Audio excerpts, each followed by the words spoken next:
ఈరోజు సాయంత్రం 4:30-5 గంటల సమయంలో మాకు రాబడిన సమాచారంపై ఉన్నతాధికారుల ఆదేశాల మేరకు వేదాంతపురం పంచాయతీలో ఒక హోమ్ స్టేలో బ్రోతలింగ్ జరుగుతుందని వచ్చిన ఇన్ఫర్మేషన్పై నేను మా సిబ్బంది వెళ్ళి అక్కడ తనిఖీ చేయగా అక్కడ ఒక 4 లేడీసు ఒక 3 జెంట్స్ ఉన్నారు. వారిని విచారిస్తే ఏమనగా దాని వాస్తవ విషయాలు చెప్పినారు. దాని మీద వాళ్ళని స్టేషన్కి అక్కడే మాజర్ రెడీ చేసుకుని తీసుకొని రావడం జరిగింది. పూర్తి సమాచారం ఇన్వెస్టిగేషన్లో తెలుస్తుంది. తిరుపతి పుణ్యక్షేత్రం ప్రపంచ ప్రసిద్ధిగాంచినటువంటి పుణ్యక్షేత్రం. ఈ పుణ్యక్షేత్రంలో నాడు అన్నమయ్య సంచరించినటువంటి ప్రదేశం. ఇలాంటి ప్రదేశంలో నేడు విచ్చలవిడిగా స్పై అలాగే స్టే హోమ్స్ల పేర్లతో అసాంఘిక కార్యక్రమాలు పిచ్చిమీరుతున్నాయి. దీని పట్ల భక్తి భావాలు సైతం సన్నగిలుస్తున్నాయి. ఈ నేపథ్యంలోనే తిరుపతి నగరంలో ఉన్నటువంటి స్థానికులు సైతం బెంబేలెత్తిపోతున్నారు. ఇలాంటి వికృతమైన పాడు కల్చర్ తిరుపతికి నిలయంగా కావడం చాలా విడ్డూరం అని చెప్పి, అదే కాకుండా తిరుపతికి ఉన్నటువంటి ప్రాముఖ్యత సన్నగిల్లుతుందని చెప్పి స్థానికులు సైతం పేర్కొంటున్నారు. ఇప్పుడు మనతో పాటు స్థానికులు కొందరు ఉన్నారు, వాళ్ళని అడిగి తెలుసుకుందాం. సార్, ఇవాళ తిరుపతి పుణ్యక్షేత్రంలో అంటే ఇలాంటి పుణ్యక్షేత్రంలో భక్తి భావాలకు విరుద్ధంగా వ్యవహరిస్తూ అనేక అసాంఘిక కార్యక్రమాలకు నిలయంగా మారుతోంది. దీన్ని ఎలా భావించాలి? రోజు రోజుకి ఇలాంటి కార్యక్రమాలు పెచ్చిమీరుతూ ఉంది. తిరుపతిలో జరుగుతున్నటువంటి అసాంఘిక కార్యక్రమాలు పోలీసులకు సవాల్గా నిలుస్తూ ఉంది. దీన్ని ఎలా భావించాలి సార్ మీరు? ఈ మధ్య కాలంలో విడిది గృహాల పేరుతో అంటే స్టే హోమ్ పేరుతో తిరుపతిలో ఎక్కడ పడితే అక్కడ పుట్టగొడుగుల్లాగా విచ్చలవిడిగా ఈ యొక్క స్టే హోములు వెలుస్తున్నాయి. మాకైతే ఆశ్చర్యంగా ఉంది. ఈ స్టే హోమ్లు ఇలాంటి మారుమూల ఎలాగ వచ్చింది అనేది. ఈ మధ్యన జరిగినటువంటి ఎన్నికల్లో మేము క్యాన్వాస్కి పోతే ఇది ఇల్లు కాదు ఇది స్టే హోమ్ అంటున్నారు.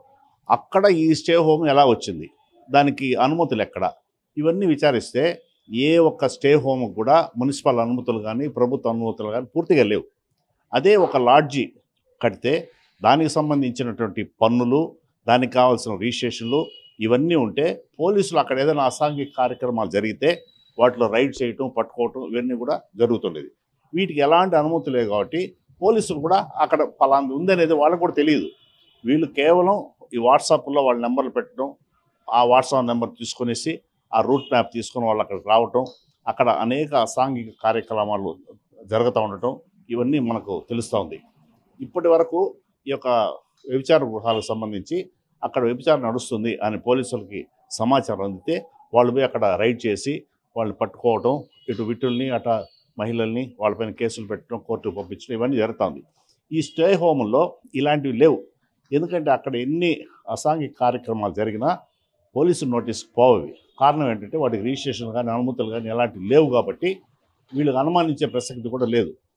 ఈ స్టే హోములు అనేటివి మంచి నివాస గృహాల మధ్యన కూడా వెలుస్తున్నాయి. అక్కడ చుట్టుపక్కల ఉన్నటువంటి మహిళలు కొద్ది రోజుల తర్వాత ఇక్కడ ఇలాంటివి జరుగుతుంది అని ఒకరికొకరు చెప్పుకుంటే అవి బయటికి రావటం, అప్పుడు మాలాంటి వాళ్ళకి తెలియటం జరుగుతుంది. అయితే అక్కడ జరుగుతుంది అనేది మాకెవరికి కూడా తెలియదు. అయితే ఈ మధ్య కాలంలో ఇవి ఒక్కొక్కటి బయట వస్తుంది. ఈ యొక్క పుణ్యక్షేత్రంలో ఇలాంటి కార్యక్రమాలు జరగటం చాలా దురదృష్టకరం. దీనిపైన ప్రభుత్వం కానీ మున్సిపాలిటీ వాళ్ళు కానీ నిఘా వేసి అలాంటి స్టే హోమ్లు ఏమున్నాయో వాటిపైన కేసులు పెట్టి వాటి తక్షణమే మున్సిపల్ పరిధిలోకి వచ్చేలాగా, అంటే వాటికి ఏదో అనుమతులు అవన్నీ ఉంటాయి అవన్నీ వచ్చేలాగా, దీనివల్ల ప్రభుత్వానికి పన్నులు కూడా గండిపడుతుంది. అదే ఒక లాడ్జీ ఉంటే దానికి బిల్లు వేస్తే దానికి కావాల్సిన జిఎస్టీ, సర్వీస్ ట్యాక్స్ ఇవన్నీ కూడా వస్తుంది. వీళ్ళు ఇవన్నీ ఏమి లేకుండా అనాధికారికంగా ఈ యొక్క స్టే హోమ్ నడుపుతూ అసాంఘిక కార్యక్రమాలు చేస్తూ వీటన్నిటికి పాల్పడుతున్నారు. కాబట్టి ఇలాంటి పుణ్యక్షేత్రంలో అలాంటివి చేయడం చాలా దురదృష్టకరం. కాబట్టి ప్రభుత్వం వెంటనే అటు మున్సిపాలిటీ వాళ్ళు కానీ ఇటు పోలీసులు కానీ వాటిపై నిఘా వేసి ఆ స్టే హోమ్లు ఎక్కడకుండా గుర్తించి వాళ్ళని రిజిస్ట్రేషన్ చేయించి వాటిపైన వీళ్ళు అజమాయిషీ చేయాలని చెప్పేసి నేను తిరుపతికి సంబంధించిన స్థానికుడిగా తెలియజేసుకుంటాను. ఇది తిరుపతి నగరంలో జరుగుతున్నటువంటి అసాంఘిక కార్యక్రమాల విడ్డూరం. తిరుపతి నగరంలో దాదాపు 1200లకు పైగా స్టే హోమ్లు ఉన్నాయి.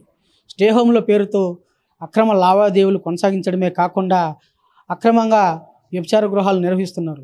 దీన్ని పోలీసులు సైతం ఐడెంటిఫై చేయడం కష్టతరం అవుతుంది. ఈ నేపథ్యంలోనే మున్సిపల్ అధికారులు దీని మీద దృష్టి సారించి వాటి మీద కఠిన చర్యలు చేపట్టాల్సిన అవసరం ఉంది. అలాగే పోలీసు యంత్రాంగం సైతం ప్రతి చోట సీసీ కెమెరాలు వినియోగించాలని చెప్పి నిబంధన ఉన్నా కూడా ఈ స్టే హోమ్లో వాటిని పాటించడం లేదు. ఇలాంటి స్టే హోమ్లు ఎన్నున్నాయి వాటిని వెరిఫై చేసి వాటి మీద తగు చర్యలు చేపట్టి వాటి కట్టడి చేయాల్సిన ఆవశ్యకత ఉంది. పోలీసులు వీటి మీద దృష్టి సారించి తిరుపతి నగరానికి ఉన్నటువంటి ప్రాముఖ్యతను ప్రాధాన్యతను గుర్తించి దాని విశిష్టతను మరింత పెంచేలా కృషి చేస్తారని చెప్పి ఆశిద్దాం. వీడియో జర్నలిస్ట్ సాయిత్ రవి, RTV తిరుపతి.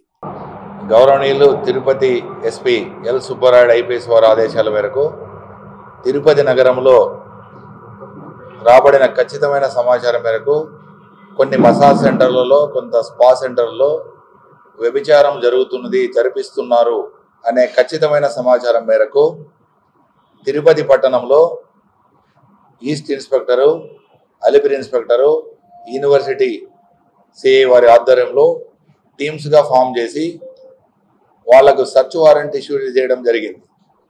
దాని మీద తిరుపతి నగరంలో నడుస్తున్న స్పా సెంటర్ల పైన దాడి చేయడం జరిగింది. ఈ దాడిలో భాగంగా C7 spa centre, DBR hospital road, east PS లిమిట్స్లో ఉన్న దాని మీద దాడి చేయడం జరిగింది. ఆ దాడిలో ఆ స్పా సెంటర్లో వ్యభిచారం జరుగుతున్న గ్రహించి ఆ ఇన్ఫర్మేషన్ మీద రైడ్ చేయగా దాంట్లో 3 వ్యక్తులు, 1 వాగు వెంకట రాధాకృష్ణ, 2 పసుపులెడ్డి మనోజ్ కుమార్, 3 నీరజ్ రాగి, ఈ 3 వ్యక్తులు అక్కడ ఉండడం జరిగింది. తర్వాత ఈ 3 వ్యక్తులు 3 అమ్మాయిలతో 3 డిఫరెంట్ రూముల్లో ఉండడం జరిగింది. అలాగే రిసెప్షన్లో మేనేజర్ మనీషా అనే అమ్మాయి ఉంది. వీళ్ళందరినీ ప్రత్యక్షంగా చూసి రైడ్ చేయడం జరిగింది మహేష్ రెడ్డి వారి ఆధ్వర్యంలో. దాని మీద ఐటీ ఇమ్మోరల్ ట్రాఫిక్ యాక్ట్ కింద కేసు నమోదు చేసి దర్యాప్తులో ఇంకా ఓనరు ఎవరెవరున్నా, దీని వెనక ఎవరెవరు ఉన్నారు, ఎవరు ఆర్గనైజ్ చేస్తున్నారనే డీటెయిల్స్లో ఇన్వెస్టిగేషన్లో తెలిసి వాళ్ళందరినీ చట్టపరంగా చర్యలు తీసుకోవడం పడుతుంది. ముఖ్యంగా ఎస్పీ గారు ప్రత్యేక ఆదేశాలు ఇచ్చారు. తిరుపతిని పవిత్ర నగరంగా, ఆధ్యాత్మిక నగరము ఎలాంటి ఆటంకం కలగకుండా ఇలాంటి సంఘ విద్రోహ కార్యకలాపాలు కానీ, ఇలాంటి రౌడీ చర్యలు కానీ ఏవి జరగకుండా నగరం ప్రశాంతంగా ఆధ్యాత్మిక నగరంగా ఉండాలని, సేఫ్ సిటీ, సెక్యూర్ సిటీగా ఉండాలని ప్రత్యేకంగా మాకు సూచనలు చేయడం జరిగింది. ఈ విధంగా సార్ ఆదేశాల మేరకు మేము ప్రతి దీని మీద రౌడీ చర్యలు అయితేనేమి, ఇలాంటి సంఘ విద్రోహ కార్యకలాపాలు, ప్రాస్టిట్యూషన్ కానీ ఇంకా ఏ విషయాలైనా దాని మీద చట్టపరంగా కఠిన చర్యలు తీసుకోవడానికి మేము సిద్ధంగా ఉన్నాం. అదేవిధంగా ప్రజల నుంచి మేము కోరుకునేది ప్రజలకు సహకరించి మరిన్ని వీడియోస్ కోసం ఛానల్ ని సబ్స్క్రైబ్ చేయండి. లేటెస్ట్ అప్డేట్స్ కోసం వాట్సాప్ ఛానల్ ని ఫాలో అవ్వండి. ఆ లింక్ డిస్క్రిప్షన్ లో ఉంది.